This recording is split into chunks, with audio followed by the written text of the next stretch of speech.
no. No! I don't have a lot of time to talk about Joker, but we're gonna try. We're gonna try. This movie is not even interesting. It's not even that interesting. What's more interesting is people's reception to it. It's more interesting to talk about the controversy that has begun. That is it. It was only in the final scenes of Joker that I realized what a sick and depraved picture this is. And it's not sick because of its portrayal of a sadistic antisocial psychopath, or because of the violence it understands. It's sick because it doesn't have anything to say about it all. But it's about the Joker, you'll say. Maybe the most twisted, famous villain of all time. Oh, really? Then why does Todd Phillips distance it so much from the source material? Creative liberties are expected in any movie, but this is next level. Here, he has created a hero story out of a twisted human being, and pasted the Joker only in name to sell tickets. Sure, Thomas Wayne plays his part, and so does his son, which the movie has to painfully explain to the audience. And even an idiot like me almost instantly figured out that was Kid Bruce Wayne. And yet it has to be said out loud. It's important I mention this. Todd Phillips made a name for himself with over-the-top raunchy comedies like Road Trip and The Hangover. And I'm all for directors branching out of their comfort zones and genres. But I think this time around, it was a mistake. In defense of the movie's sympathy towards indefensible behavior, he had this to say. I literally described to Joaquin at one point in those 3 months as like, look at this as a way to sneak a real movie in the studio system under the guise of a comic book film. It wasn't, we want to glorify this behavior. It was literally like, let's make a real movie with a real budget and we'll call it fucking Joker. That's what it was. Does this sound like a movie about Batman's Joker? Or does it sound like a trolling effort to be artsy in a time where the market is flooded with superhero efforts? You don't even have to see the movie to know it's trolling its audience. And they hired the perfect guy in Joaquin Phoenix. A man who pretended to go crazy for a documentary made by Ben Affleck's brother. Phoenix has been great before, but he tends to disappear and reemerge in shitty films. Now, he comes back in the spotlight for another trolling effort. But don't get me wrong, his performance is a great one, because he brought exactly what the role called for. The problems with Joker arise deep into the story, and they are not with Phoenix.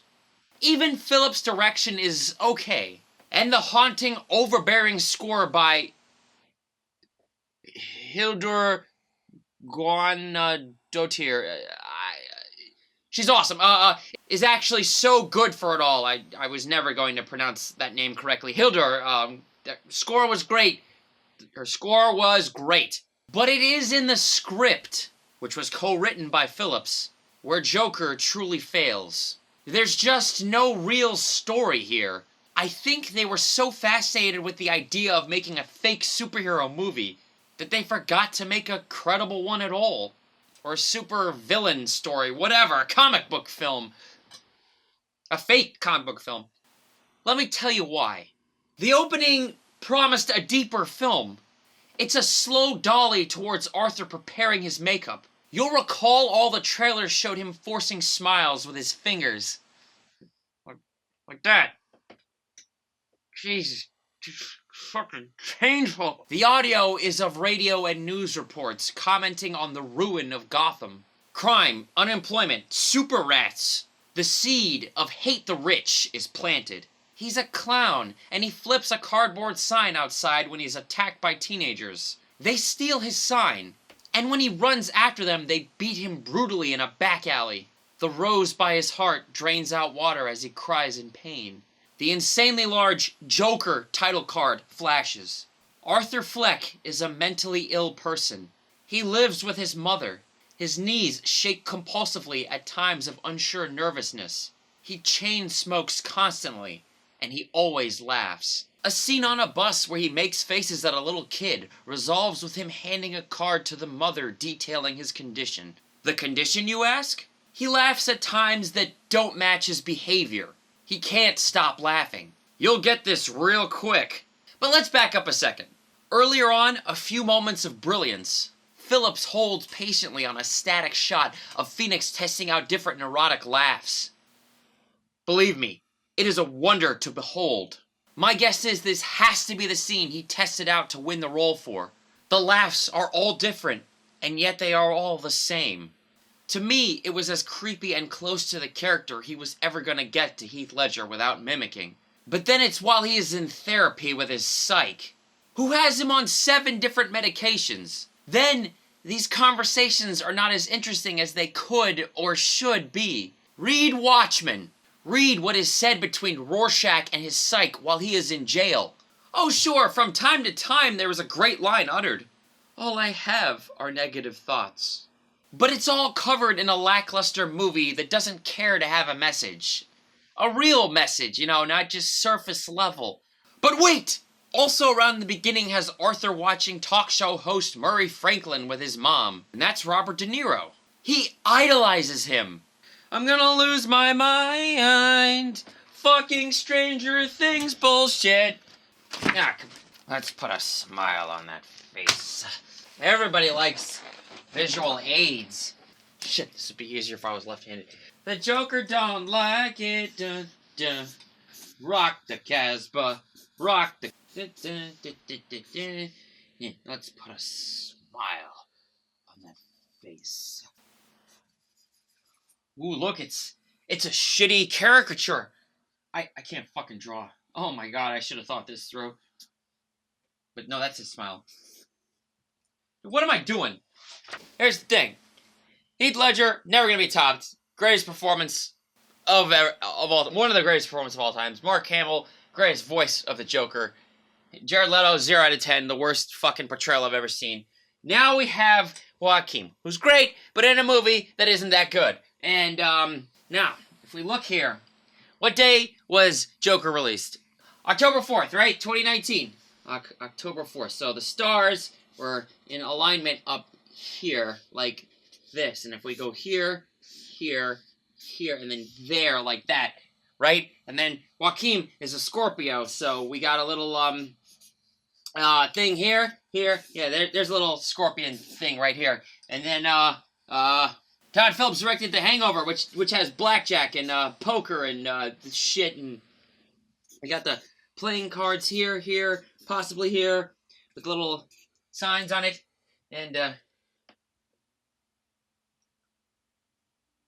what am I doing with my life? He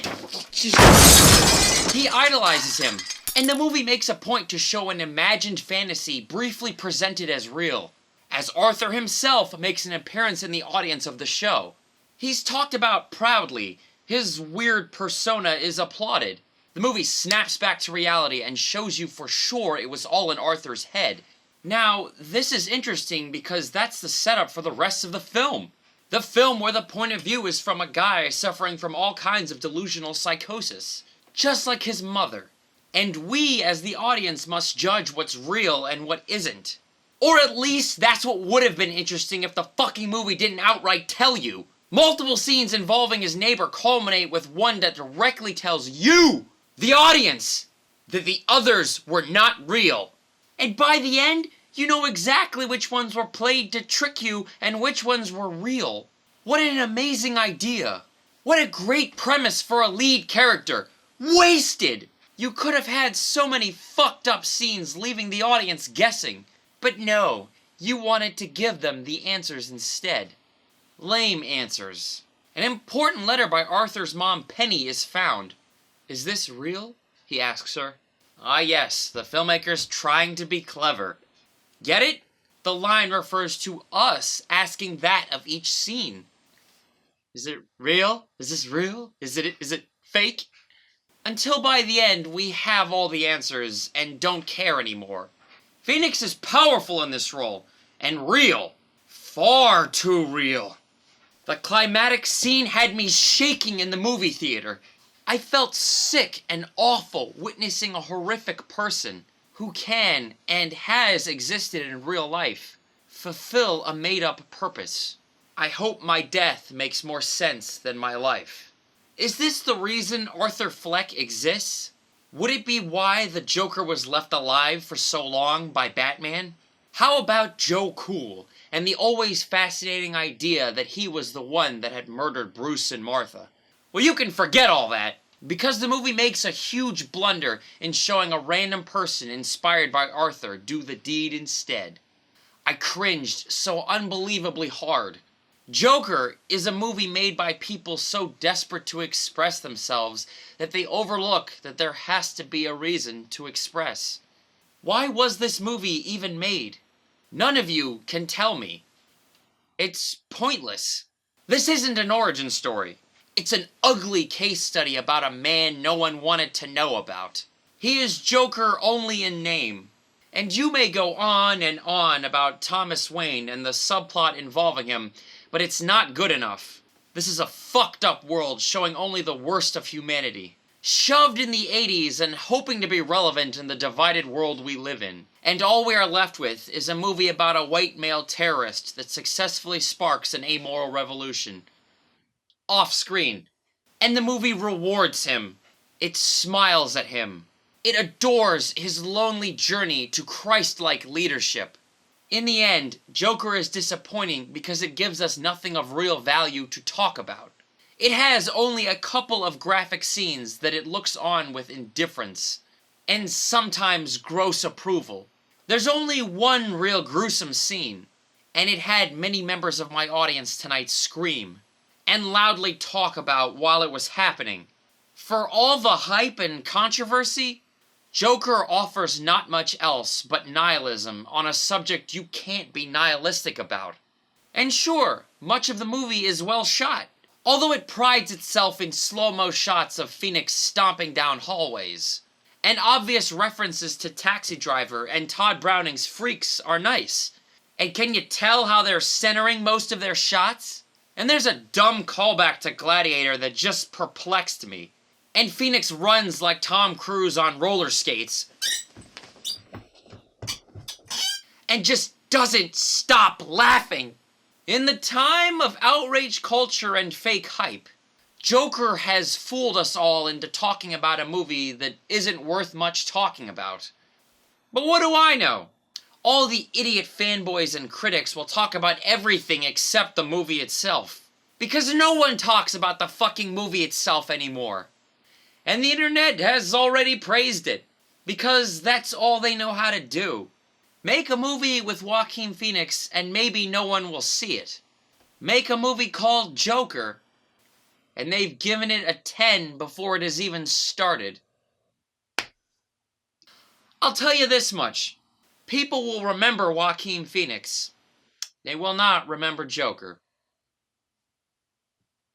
I just wish it was more interesting. And yo, that sound design, that cringe sound design, there was just, that sound design, that distracting ass sound design. I know, obviously, this Gotham is supposed to be New York. It is New York, but just all of the background sounds of people shouting and screaming, and like, I know they're trying to do this whole ambient thing where it's like, put you in the scene, but it was so fucking distracting. I kept thinking people in my audience were yelling, and I just was like, turning around, what the fuck, like, but it was the movie!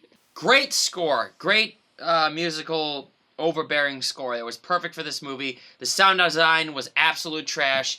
Just, I don't know why you would just keep putting those things in there. In an attempt to make it more real, you pulled me out of the movie every time. I just kept hearing these fucking sounds, man. Like, people screaming in the alleyway, and it's like, okay, he lives in this shitty apartment in a bad area, but whatever. But this is one of those movies where it's more interesting to talk about the reception and the theories people have about it than the movie itself. So even though I did say this movie's not giving us anything to talk about, it's kind of paradoxical that in trying to find meaning in it, which I think people are looking a little bit harder than they should. I don't think this is a terrible movie or anything. I just don't like it. But I enjoy hearing how people have interpreted it, the people that really like it, more than I did watching the movie. I mean, what does that say? Like, good on the movie for facilitating that discussion, I guess. I mean, you could have just made a way better film, I think, in my opinion. Hey, and you know, I usually am like objectively awful when I say something, when I say it's objective, but this is one of those movies where it's very subjective. I can see why people like it. I disagree. I don't think it's that great. I don't even think it's good. I really just think it's all kinds of meh and honestly a disappointment. Again, I didn't hate it. I'm not going to name it one of the worst movies of the year or anything like that. I wish it was better. Joaquin was way better than this movie. The script is the real problem. I mean, Todd Phillips does not know the line he's writing with this material. In all his references and homage to Martin Scorsese, who he obviously idolizes with this movie, because, De Niro's in the film too. Scorsese took stances in his films. He made these moral decisions. He showed these horrible human beings his whole life, in things like Goodfellas, Casino, and Wolf of Wall Street, but he's condemning their actions.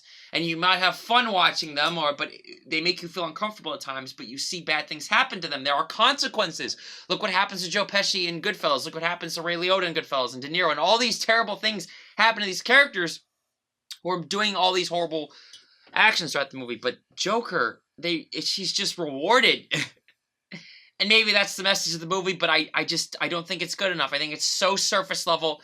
Oh, it's about mental health, but it's like, this is high school shit. Anybody could have written this stuff. Like, come on, man, you gotta get deeper than this. I did like the scene where he dances in the bathroom. I really liked that after he, the scene on the metro. And then he just slowly dances in the bathroom. I appreciated that they took the time to show something like that in this movie. But are people so desperate for these types of stories that this passes as deep? That this surface level movie is just, people are going way out of their way to dig deep into it. Saying the whole movie might be, imagined, or just up until the end where he's like, I'm thinking of a joke, you wouldn't get it. God, but Infinity War is the greatest movie of our time. I don't care what anybody thinks, and you maybe the argument we made that Thanos won in that movie and he's the villain, but you understood Thanos and you didn't agree with this psychopath, but you saw why he thought the way he did. And when he wins, it's a tragedy, people. And it's sad when he smiles at the end and he won. It's not sad when the Joker wins. You're supposed to kind of root for him, and then when he wins, it's like you feel for him in all the wrong ways. Okay, maybe it's what they're going for. Oh man, I mean, that scene with De Niro, the talk show host scene at the end, you know what I'm talking about. I thought my theater was going to get shot up because there were cops outside the theater, there were cops in the theater. There was an usher. Oh, I've never seen this before. There was an usher always by the hallway. There were people walking in and out a lot. And when the scene happened, I was shaking uncontrollably. So props to them for making it as real as they possibly could, because that's exactly how somebody with mental illness would snap and do what he did in the movie. So great on them for portraying that perfectly, but it made me so fucking grossly uncomfortable. And I saw people moving out of the corner of my eye. I'm like, this is it. I'm gonna die. Like, this theater's gonna get shut up. Oh man, but I mean, you can't live your life in fear. You gotta still go do the things you want to do. And I was gonna go see this movie regardless. So I understand why people were freaking out. Why this copycats might show up to this like they did with Dark Knight Rises, like the Dark Knight Rises guys. So I understand why the precautions have to be taken, but you can't censor art like this, like art, and that they're gonna call it this fucking artsy excuse for a supervillain commentary or whatever the fuck they're making up these days. But just look at Todd Phillips' quote about why this movie was made and why he quit comedy because of woke culture. It just seems like a very cowardly way to approach a movie. And nobody making an actual great film would say what he say. We're gonna sneak a real movie into a superhero film. It's just really pathetic, dude. Come on, man. You could do better than this. Usually I know how I feel about a movie like 20 to 30 minutes in. Sometimes it takes a little bit longer. Sometimes immediately it's amazing or immediately awful, and you just know, like Infinity War, immediately I knew. I was like, oh my god, it had me from the beginning and then until the end. It was the fucking greatest movie-going experience of my life. But most movies, I'm like, I don't know how I feel about this, and then I know by about the first act is over, I know. But this movie was interesting because I liked the beginning, then I didn't like it, and then I didn't know where the movie was going until about the last 30 minutes. Then I knew it was sick and depraved, and then that's when I was like, I don't agree. What is this movie trying to say? Like, right when he, the scene in his apartment, I just was like, this movie's twisted. I understand that's what they want to do, but I left the theater feeling like, that's it. I don't feel the way they want me to, I think. What is this movie trying to say? I'm asking you, and don't read into this extra stuff about how we ignore the mentally ill. That's all in the beginning. Come on, give me more than that. what all the setup, you know, with him imagining scenes that were there, but they are there, and they just tell you about his neighbor. Come on, like. So, you know, you're wrong. I think Jeremy Jans already made up his mind before he saw this. Joker's his favorite character all the time. There's nothing wrong with that. At least he admitted in the review that he's biased fanboy, you know, that. So I can't. He's probably going to name it the best movie of the year, which is wrong. And then Stuckman likes everything, so of course he said it's really good. And then, no, the Joker's not a miracle film, Mr. High Top Kid, whatever. But no, you know, this movie ain't that great. That's right, my friend. Let me ask you, has a moviegoer like yourself ever experienced fear? Because it isn't that good.